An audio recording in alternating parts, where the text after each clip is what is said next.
Est-ce que c'est possible de faire un road trip en 100% électrique? Là, on est parti pour près de 2000 km dans les Dolomites en Italie, donc bah, c'est ce qu'on va voir.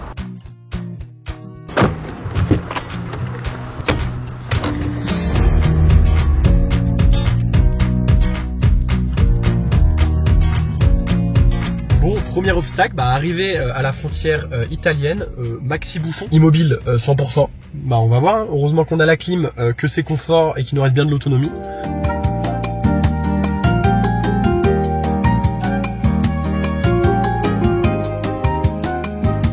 Je me suis cassé. Ça se voit pas du coup puisque c'est caché par le volant. Oh super. Et ben enfin, après plus d'une heure d'attente là, on passe enfin la frontière et on arrive dans le tunnel de Fréjus.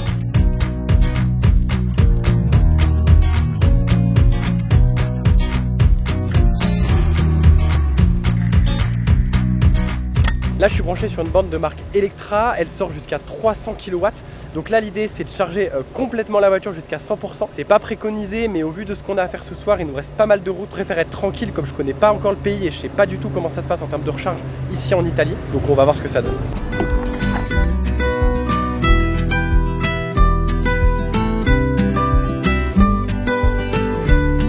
Après un peu plus de 500 km et beaucoup d'heures de route parce qu'il y avait pas mal de bouchons, on est arrivé au lac de Garde, on en a profité pour faire un petit car wash, petit shooting au bord du lac, c'est très mignon.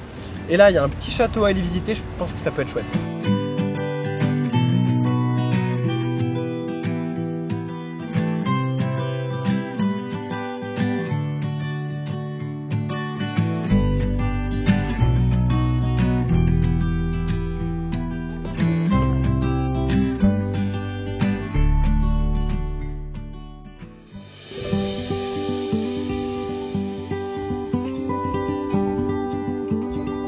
Après du coup le départ de Lyon hier et une petite balade au lac de Garde bien sympa, on repart là pour aller directement dans les Dolomites, aller voir quelques lacs bien sympas. Une petite charge, le temps de faire les courses pour ce soir et puis c'est reparti.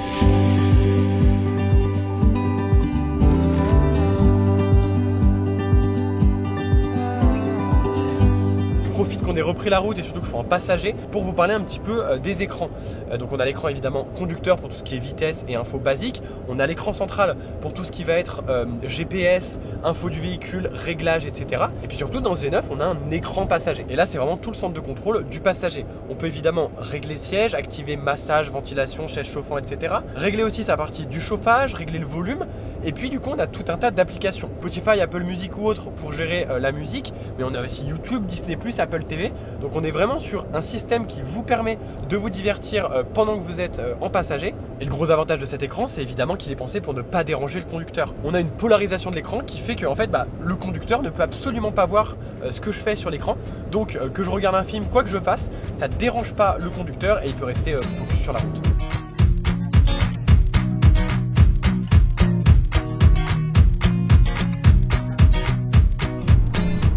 Ça y est, on est enfin dans les vrais Dolomites. Vous l'avez vu sur les images, ça fait quelques temps déjà qu'on roule avec ces très beaux environnements. On est entouré de magnifiques montagnes, il y a plein de lacs de partout, c'est vraiment très beau. Là on va faire un petit tour du lac de Misurina. Il est assez connu parce qu'il a des très beaux bâtiments autour. Donc vraiment je pense une belle balade. Et après l'idée c'est de foncer vers le lac de Bray où on devrait pouvoir passer la nuit.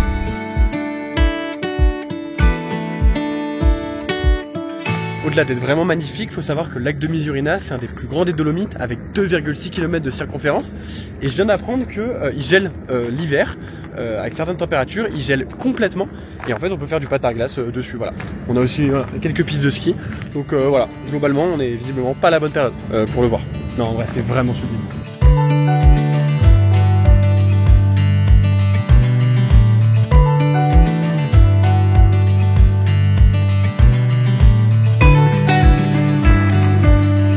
Vous voyez, on a réussi à trouver un spot privé et autorisé, c'était un peu complexe, mais on s'est arrangé.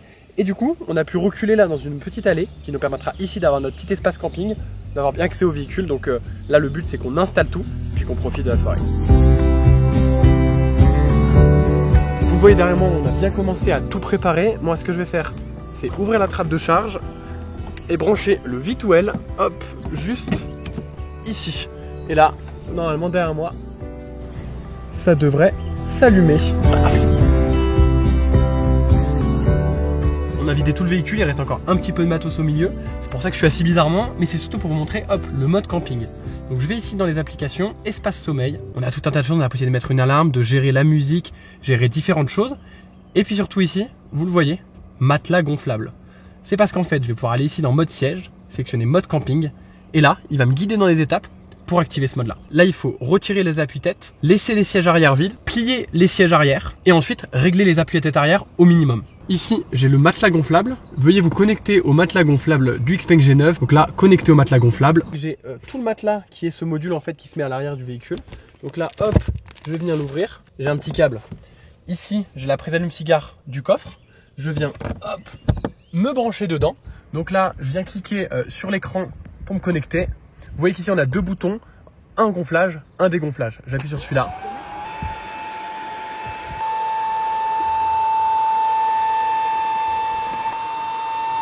Une fois qu'il est gonflé ici, vous pouvez gérer la douceur et la dureté du matelas. Donc plus ou moins fort selon votre niveau de fermeté préféré. Et donc après on arrive ici dans cet espace sommeil où on a notre batterie restante, l'heure évidemment, une jolie petite fenêtre. Là, de quoi mettre de la musique. Une alarme ici. Et puis ici, on a de quoi verrouiller le véhicule et fermer le coffre. Et après vous avez de quoi éteindre l'écran. Ici donc on a toujours l'infotainment si on veut regarder des petits films ou autre.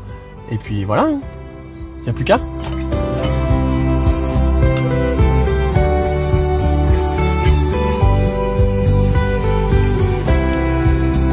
Donc là, si on parle quand même un peu voiture, pendant que je retourne ces courgettes, cette plancha, qui tire à peu près 1000 watts selon le constructeur, est complètement alimentée par le véhicule. Normalement, il peut envoyer un peu plus de 3000 watts. Typiquement, là, je pourrais brancher un micro-ondes et une cafetière en même temps que ça marcherait. Sachant que c'est des appareils avec des résistances qui consomment énormément de watts.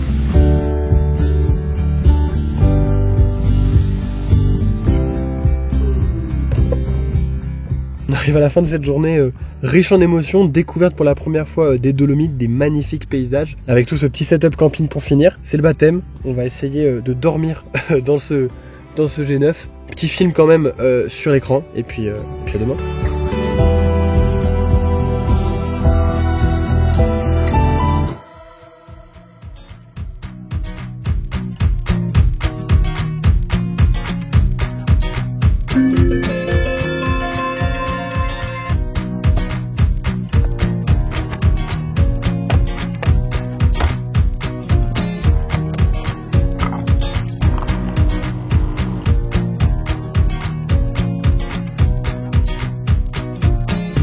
Vous l'avez vu, on a passé la nuit dans ce G9. Franchement, c'était hyper confortable. Pour du camping, on est quand même là sur un matelas très épais. Ensuite, réveil le matin avec lever de soleil sur les Dolomites. Ça, pareil, c'est quand même très chouette. Franchement, ça vaut vraiment le coup de se trouver des petits spots sympas et autorisés. Parce que du coup là, c'était vraiment hyper agréable. Là, on part au lac de Bray. C'est un lac très connu dans les Dolomites. Normalement, on peut y faire un petit tour en barque. J'espère qu'on pourra parce que c'est apparemment une attraction qui est très touristique. Et je vois qu'il y a déjà beaucoup de monde devant nous sur la route. Donc j'espère voilà, qu'on va pouvoir faire ça.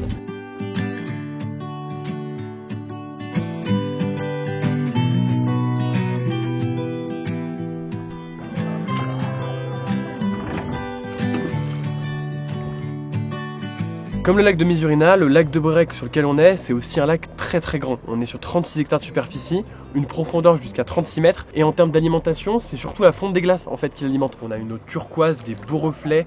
Derrière moi, on a le massif de la Corda del Becco qui culmine à 2800 mètres. Et je trouve que vraiment, on est sur l'emoji montagne. On a les petites pentes enneigées, c'est vraiment mignon. Côté légende, on l'appelle le lac au trésor puisqu'on raconte qu'un peuple ancien aurait noyé la vallée pour cacher et protéger leur trésor.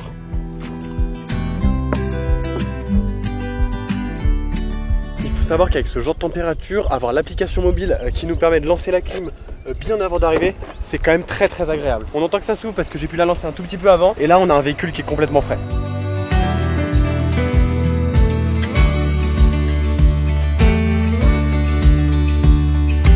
Conduire ce G9, c'est un vrai plaisir, notamment avec la conduite semi-autonome.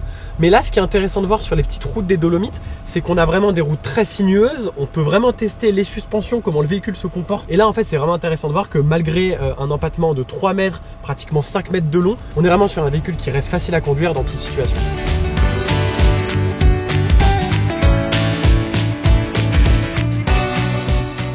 Je t'ai dit qu'il y avait un truc un peu bizarre que t'allais voir en arrivant, ok? Je t'ai pas dit quoi? Ça fait quoi, une semaine que je t'ai dit ça? Filme le haut de la montagne. Jure, on monte là-haut comme ça? L'hôtel il est là-haut. Quoi? J'ai eu la même réaction. En cherchant en regardant du coup le point de chargement, on me fout un vieux parking dégueulasse. C'est parce qu'en fait, là où on va, c'est au parking du téléphérique. Je disais, notre hôtel, il est tout là-haut.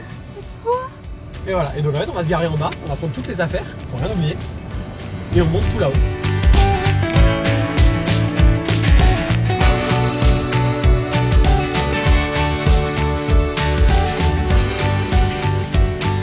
Et bah ça y est, un téléphérique et une visite de l'hôtel plus tard, on est posé dans la chambre d'hôtel. C'est assez dingue niveau déco, on est sur des grosses dominantes rouges avec beaucoup de matériaux naturels, beaucoup de bois, beaucoup de pierres, c'est vraiment magnifique. Que ce soit dans les chambres ou les couloirs, il y a une ambiance qui dépayse, c'est vraiment incroyable. À partir de minuit, il coupe le wifi, donc pareil, on va vraiment pouvoir déconnecter.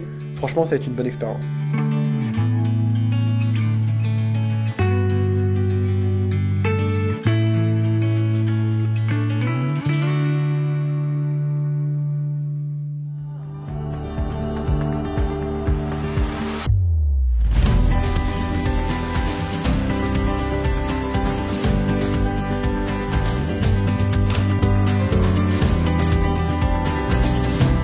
Hop, je peux débrancher et la voiture est 100% chargée. Même si là c'était une recharge plutôt lente à 11 kW, bah au moins elle a chargé dans la nuit. Et du coup là je peux repartir à 100% sans avoir à me soucier de trouver une borne de recharge d'ici quelques kilomètres.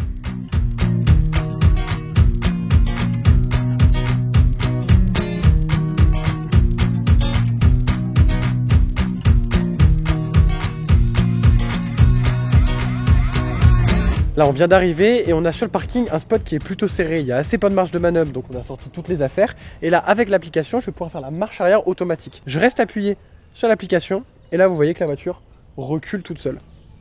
Alors elle s'arrête au bout, donc là hop, elle va détecter toute seule le bout de la place. Et voilà, là tac.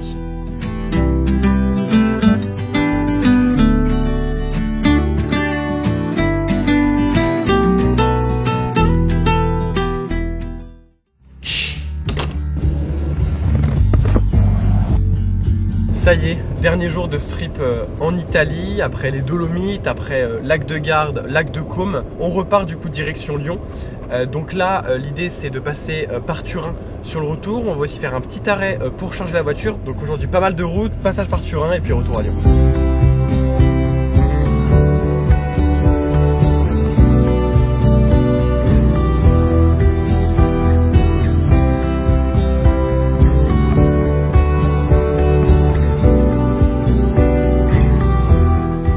Capitale de la région du Piémont, Turin, c'est vraiment une très belle ville, une belle architecture baroque, des très belles places. On a vraiment un centre ancien historique qui est très beau. La population est très grande, j'avais pas réalisé, mais la ville même de Turin, c'est déjà 870 000 personnes, donc c'est quand même énorme.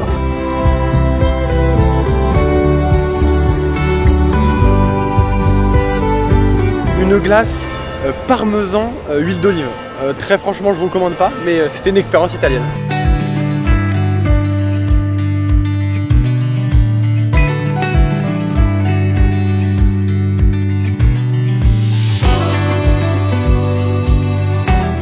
Ça y est, de retour à Lyon, le road trip touche à sa fin. C'était vraiment plaisant de faire ça avec un G9. On est vraiment sur un véhicule, je l'ai dit, mais qui est confortable aussi bien à conduire qu'à vivre. Les assises, les suspensions, la conduite, bref, c'est très plaisant. La fonction que j'ai le plus aimé, très franchement, ça va être l'X-Pilot. On est sur un pilotage automatique de niveau 2, donc il faut garder une attention sur la route et les mains sur le volant. Mais par contre, ça enlève beaucoup de fatigue pendant les très longs trajets. On a pu aussi bien tester de la route, de l'autoroute, mais on a pu aussi tester de dormir dans le véhicule avec du coup le lit gonflable qui existe en option.